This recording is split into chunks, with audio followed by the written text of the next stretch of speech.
Bom dia, boa tarde, boa noite. Este é o canal Literatura Voa. Eu sou o André Carneiro Ramos e hoje vamos tentar aqui organizar um comentário sobre o conto da Clarice Lispector, intitulado A Procura de uma Dignidade. É um conto que foi publicado no livro Onde Estivestes de Noite. Ele saiu em 1974. Portanto, 3 anos antes da morte da escritora. E, segundo consta, ela nasceu em 1920. Em alguns manuais de literatura a gente vê a informação de que ela nasceu em 1925. O Alfredo Bose, na História Concisa da Literatura Brasileira, quando ele trata da Clarice, está registrado que ela nasceu em 1926. Então existe sempre essa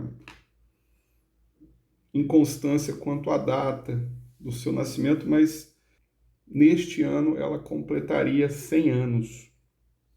Então é interessante a gente poder lançar um olhar sobre a Clarice Lispector, até porque ela, além de ser uma escritora fabulosa, ela também era uma mulher muito interessante.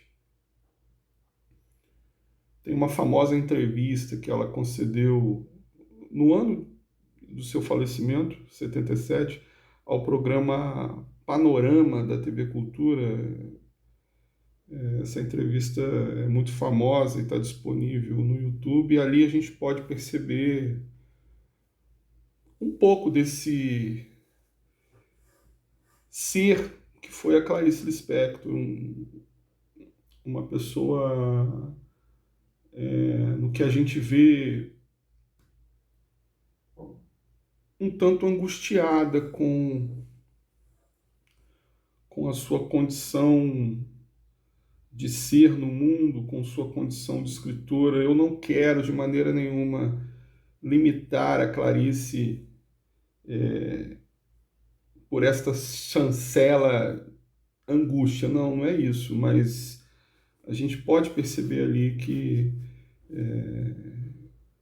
existia por trás da figura do escritor a persona, melhor dizendo, um ser humano em constante embate consigo mesmo. É o que a gente pode perceber ali na entrevista, que eu aconselho que vocês assistam, porque ela é realmente fascinante. Ela, a Clarice Lispector.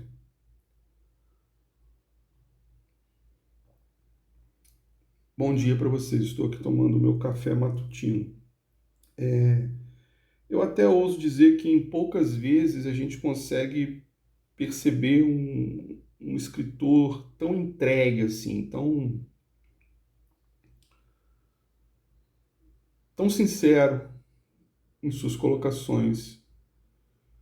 Não existe nenhuma tentativa de exaltação ali de si mesma. Clarice, ela se coloca nua e crua em seus dizeres. E como já disse Drummond, num poema que ele escreveu para a autora, Clarice veio de um mistério e partiu para outro. Eu estou até aqui com um poema que eu gostaria de fazer uma leitura rápida para vocês, para a gente poder também mergulhar um pouco mais nesta figura que foi a Clarice Lispector, que sem sombra de dúvidas é um grande nome da nossa literatura, mas para além disso foi uma mulher que por si só ela despertava uma aura de fascínio. Então Drummond ele diz assim acerca de Clarice: visão de Clarice Lispector. Clarice veio de um mistério, partiu para outro. Ficamos sem saber a essência do mistério. ou o mistério não era essencial, era Clarice viajando nele.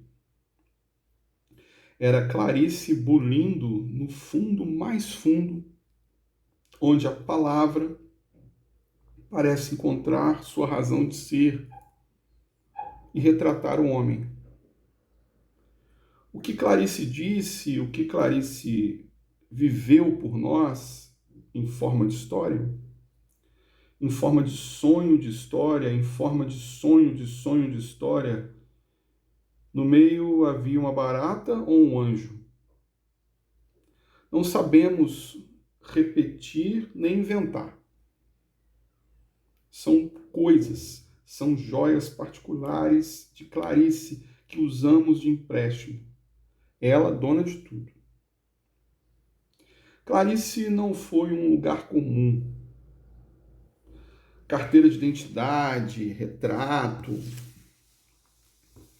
De Chirico a pintou? Pois sim. O mais puro retrato de Clarice só se pode encontrá-lo atrás da nuvem que o avião cortou. Não se percebe mais. De Clarice guardamos gestos. Gestos, tentativas de Clarice sair de Clarice para ser igual a nós todos, em cortesia, cuidados, providências. Clarice não saiu, mesmo sorrindo. Dentro dela, o que havia de salões, escadarias, tetos fosforescentes, longas estepes, cimbórios, pontes do Recife, em bruma, envoltas, formavam um país. O país onde Clarice vivia, só e ardente, construindo fábulas. Não podíamos reter Clarice em nosso chão, salpicado de compromissos. Os papéis, os cumprimentos falavam em agora. Edições, possíveis coquetéis, à beira do abismo.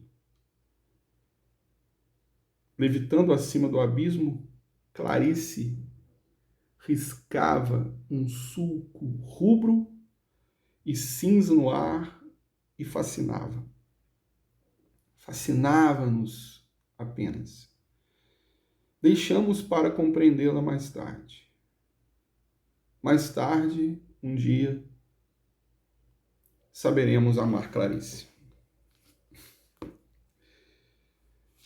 O Drummond realmente ele consegue atingir sempre o âmago da questão. E esse retrato clariciano que ele esboça aqui, que a gente pode encontrar atrás da nuvem que o avião cortou, essa imagem é maravilhosa. A Clarice bulindo no fundo mais fundo, onde a palavra parece encontrar sua razão de ser, retratar o homem. Esse mistério, a Clarice sendo ela própria e a escritora maravilhosa que foi, o Drummond consegue captar isso muito bem. A grande pergunta que eu faço quando eu leio este poema é que será que hoje, em 2020, a partir dessa data tão importante aí dos 100 anos de Clarice Lispector, será que hoje nós conseguimos amar Clarice? Será que conseguimos compreender Clarice? Acredito que ainda não. Amar, muitos a amam, porque para quem gosta de literatura é simplesmente difícil não amar Clarice. Impossível não amar Clarice. Enfim, Clarice Lispector, à procura de uma dignidade. Nós estamos sempre conversando aqui sobre, recentemente, quando tratamos, por exemplo, de Drummond, quando tratamos de João Cabral. Agora, nos últimos vídeos, estamos sempre falando da segunda geração do modernismo brasileiro na poesia e estamos também tratando da prosa, porque falamos de Guimarães Rosa, outro fabulista gigantesco das nossas letras, que também, assim como Clarice Lispector, foi e é um grande e instigador mistério. Mas, em se tratando de Clarice, ela também pertenceu a essa atmosfera, vamos chamar assim. É melhor do que fase, etapa, porque a Clarice não tem como. A Clarice e todos esses escritores, né? Eu acho que fica muito complicado colocarmos sob a cabeça de todos eles uma manta classificatória, uma manta que possa facilmente se transformar quase que em mortalha, porque quando a gente define alguma coisa, a gente acaba por dar fim a essa coisa.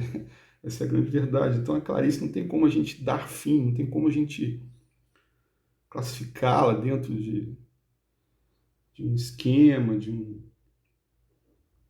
período literário, porque, como a gente pode notar, ela se encontra mais viva do que nunca hoje, em 2020, com 100 anos de idade, a Clarice está viva. Isso é o que importa. Mas tem um comentário aqui interessante, já que eu li o Drummond. Deixa eu ler um comentário aqui também que se encontra no nosso famoso manual do Alfredo Bose, História Concisa da Literatura Brasileira. Alfredo Bose, quando ele vai se referir a Clarice, ele quando começa, né, a tratar aqui da prosa do período, a ficção modernista e tudo mais, quando chega na parte de Clarice Lispector, num determinado momento, ele diz assim: há na gênese dos seus contos e romances tal exacerbação do momento interior, que, a certa altura do seu itinerário, a própria subjetividade entra em crise. Então é muito sinalizador esse ponto aqui que o Bose ele destaca, né? Essa coisa da subjetividade entrar em crise. Então a palavra crise ela surge aqui como uma espécie de realidade do que estava acontecendo naquele momento. A crise estava instaurada. É claro que o ser humano sempre viveu em crise, mas a partir de um determinado momento do século XX, podemos pensar no pós-Segunda Guerra, essa crise ela se estabeleceu de uma forma bastante curiosa, porque a gente pode pensar o que fazer agora, como reestruturar todas as, as destruições que nos foram impostas, né? Como podemos nos reerguer a partir da ideia de ruína, porque a ruína estava ali estabelecida, estava ali posta de uma forma sui generis, né? A Europa, por exemplo, em frangalhos e certamente o mundo recepcionando tudo isso, né? A Europa enquanto uma espécie de palco, inegavelmente. Mas o que acontece? Os escritores todos, cada um à sua maneira, acredito eu, naquele período, tentando meio que não dar conta disso, mas tentando colocar para fora todas essas vicissitudes, todas essas noções de desmantelamento de uma ordem estabelecida. Eu estou pensando muito naquilo que o Adorno falou em termos da poesia, por exemplo, e perguntando sobre a necessidade da poesia depois de Auschwitz e tudo mais. Então, assim, coisas que até então eram consagradas como inabaláveis, começam a entrar em em choque com a realidade. Então a gente pode pensar na própria literatura. Daí entra em cena o boom latino-americano que renova tudo isso, né? Interessante a gente pensar que a literatura ela sempre dá um jeito, como uma fênix, de ressurgir das cinzas. Muita gente dizendo que a literatura está morrendo em relação às séries de TV, por exemplo. Isso é um momento nosso, né? Um momento de agora. Mas a literatura, ela, muito matreiramente, ela sempre dá um jeito de nos surpreender e se renovar. É o que está acontecendo agora também, se a gente for parar para pensar. Mas voltando aqui à questão da nossa geração aqui no Brasil, né, da nossa geração modernista, dos nossos escritores do pós-guerra, isso aqui, segundo Alfredo Bozzi, continuando o seu comentário, ele é muito incisivo quando ele fala dessa subjetividade que entra em crise. E ele, continuando aqui, ele diz: o espírito perdido no labirinto da memória e da autoanálise reclama um novo equilíbrio. Essa frase é muito bacana, muito incisivo, né? É muito clariciano isso aqui, né? O espírito perdido no labirinto da memória e da autoanálise reclama um novo equilíbrio. Então aqui a gente pode pensar naquela questão de um autorreconhecimento que é gerado pela autoescuta. Estou pensando aqui na figura, por exemplo, do narrador, da narradora clariciana, que conta para nós a história da senhora J. B. Xavier, ou melhor, Jorge B. Xavier. Estou me referindo à personagem do conto A Procura de uma Dignidade, que nós já vamos logo comentar. Mas só finalizando aqui o que o Alfredo Bozzi diz, ele continuando, né, que se fará pela recuperação do objeto. O espírito perdido no labirinto da memória e da autoanálise reclama um novo equilíbrio, regressando, que se fará pela recuperação do objeto. Que recuperação do objeto seria essa? Vamos lá. Não mais na esfera convencional de algo que existe para o eu, nível psicológico, mas na esfera da sua própria e irredutível realidade. Então, a realidade, ela se apresenta aqui de uma forma a quase que ofuscar um pouco essa questão interior. A realidade é tão dura que o eu, esse eu interior, ele abre espaço para ela. Isso em se tratando aqui do universo clariciano.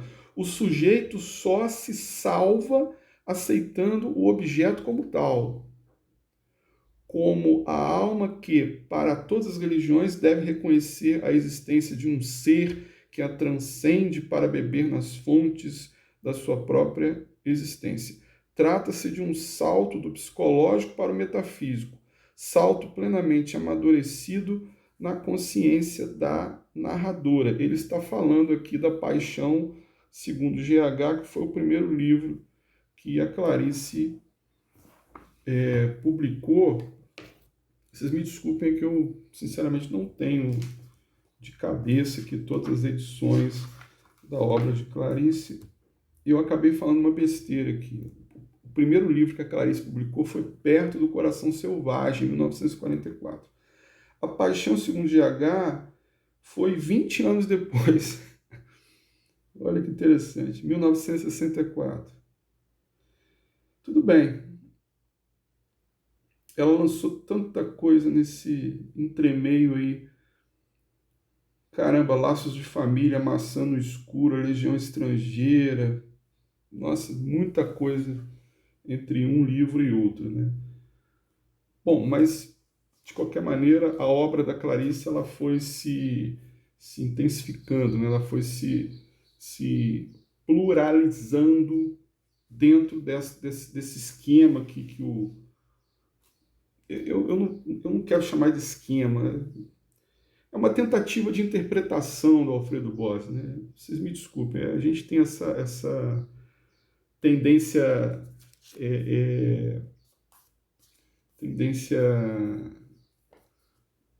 a, a, a racionalizar tudo, né? Essa tendência do Descartes, penso, logo existo, caramba, interessante isso, mas calma lá, eu acho que a gente pode também filosoficamente partir de uma perspectiva de que as coisas acontecem, existe o sentir também, o sentir que é o criar, segundo Fernando Pessoa, e o sentimento é algo muito difícil de ser definido, de ser classificado, cada um vai da sua maneira. Tem gente que lê Clarice e detesta, por exemplo. Tem gente que lê e adora, que coloca Clarice numa espécie de altar e tudo mais. Eu não sei se isso também é bom, mas vamos seguindo adiante aqui no que a gente está tentando realizar aqui com a procura de uma dignidade, né? Partindo aqui do pressuposto do Alfredo Bós, quando ele fala dessa questão não mais na esfera convencional de algo que existe para o eu, nível psicológico, mas na esfera da sua própria irredutível realidade. O que a gente vê aqui, pelo menos a minha percepção, é o personagem clariciano tomando contato com aquilo que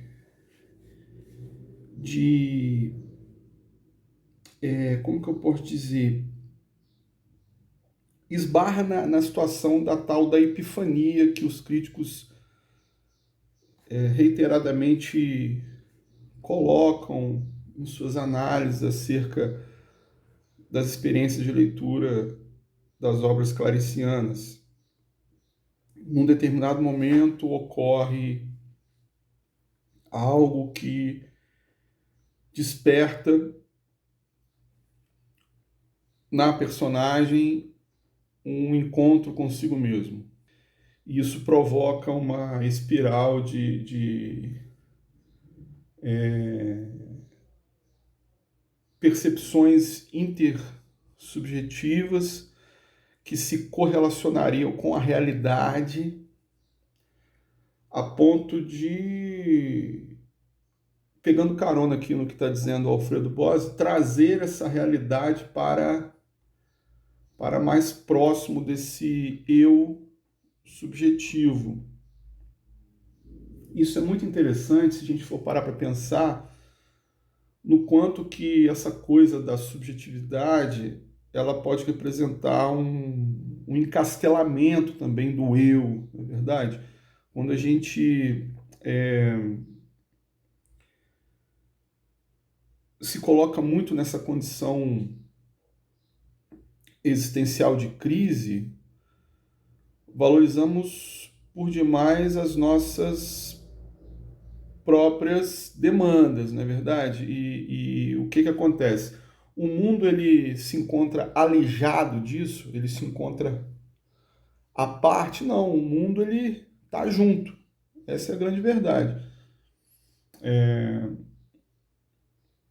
Só que os escritores existencialistas, vamos colocar nesses termos, eles reiteradamente potencializavam a problemática do eu, a problemática do eu no mundo, naquilo que eu posso agir a partir de uma problemática do mundo que se apresenta, mas o foco maior é o eu. Como que eu tomo contato com isso? Como que eu vou reagir a determinada situação que se apresenta e tudo mais. Então, a Clarice ela tem muito isso claro, evidentemente, mas a gente pode perceber também essa coisa da realidade, como que a realidade ela se impõe ali nesse processo da epifania. A epifania, volto a dizer, sendo algo que provoca um estalo, né, no personagem e faz esse personagem sair um pouco de si e ir ao encontro do mundo. E isso provoca uma angústia, porque desestabiliza. É aquela famosa cena do cego mascando chiclete lá no conto Amor, que é um dos mais famosos da Clarice, que nós já comentamos aqui no canal num determinado momento. Então, quando aquela personagem ela dá de cara com essa imagem, alguma coisa acontece ali que a tira do prumo. Então é muito interessante a gente perceber essa coisa da realidade interagindo com a subjetividade. Não é só o eu, mas é o eu no mundo, é o mundo no eu. E o que esse mundo no eu provoca? O que esse mundo no eu suscita em termos de problemática, em termos de reflexão, em termos de desestabilização, mas ao mesmo tempo o sujeito desestabilizado, ele num dado momento ele se reencontra ali, mal ou bem, ele chega num determinado denominador comum. É o que acontece aqui no conto A Procura de uma Dignidade. Nós temos aqui a personagem de uma mulher idosa, que a Clarice ela chama a primeira entrada no conto é o nome da personagem, né? A senhora Jorge B. Xavier. Aí a gente imagina logo, caramba, essa mulher não tem uma identidade própria, ela é designada pelo nome do marido. Isso não é colocado aqui à toa, claro. A gente pode pensar que no decorrer da narrativa a gente tem assim essa questão do nome dela inexistir, dela ser uma senhora Jorge B. Xavier, tem toda uma circunscrição ali tradicional, fleumática até, né? Isso contribui para demonstrar o estado de espírito dela de insegurança, de como que ela está ali num casamento que não está agregando muita coisa não, mas lhe atribui forçosamente uma identidade. Então começa, né? A senhora J.B. Xavier simplesmente não saberia dizer como entrara.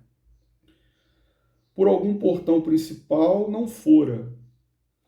Pareceu-lhe vagamente sonhadora ter entrado por uma espécie de estreita abertura em meio a escombros de construção em obras, como se tivesse entrado de esguelha por um buraco feito só para ela. O fato é que quando viu já estava dentro. Então, onde isso parece um pouco assim além da imaginação, né? Parece que uma fenda no espaço-tempo se abre e aquela velha senhora ela entra ali, ela mergulha ali naquela fenda e quando ela menos, né, espera, ela já está ali dentro daquela nova realidade. Então, que lugar seria esse? A gente descobre que é o Maracanã. É o Maracanã, é um corredor sombrio do Maracanã, um dos corredores, né? Ela vai mergulhando nos subterrâneos do Maracanã ali. Olha que coisa interessante, porque o Maracanã ele tem toda uma representatividade assim de alegria, de vitória, de celebração. E aqui a Clarice ela ela reconfigura essa paisagem, ela destitui o lugar de toda glória possível, ela transforma o Maracanã num labirinto, um labirinto quase que o labirinto lá do Minotauro. Parece que ela vai encontrar alguma coisa ali que vai meio que amedrontá-la. A gente tem essa sensação. Deixa eu só abrir um parênteses aqui. A minha tentativa é, não quero impor a minha leitura aqui para vocês. Nunca, nunca mesmo. São leituras, tudo bem? Leituras. Nós estamos aqui tentando chegar numa possível compreensão aqui do conto da Clarice. Mais uma, tudo bem? Então, junto com vocês, eu estou aqui ó, anotando no caderninho. Ó, o caderninho vocês estão notando, tá branco, olha só. É como se eu estivesse pela primeira vez adentrando aqui junto com a senhora Jorge B. Xavier pelos corredores do Maracanã. Então vamos juntos aqui com ela, né? Então o que acontece?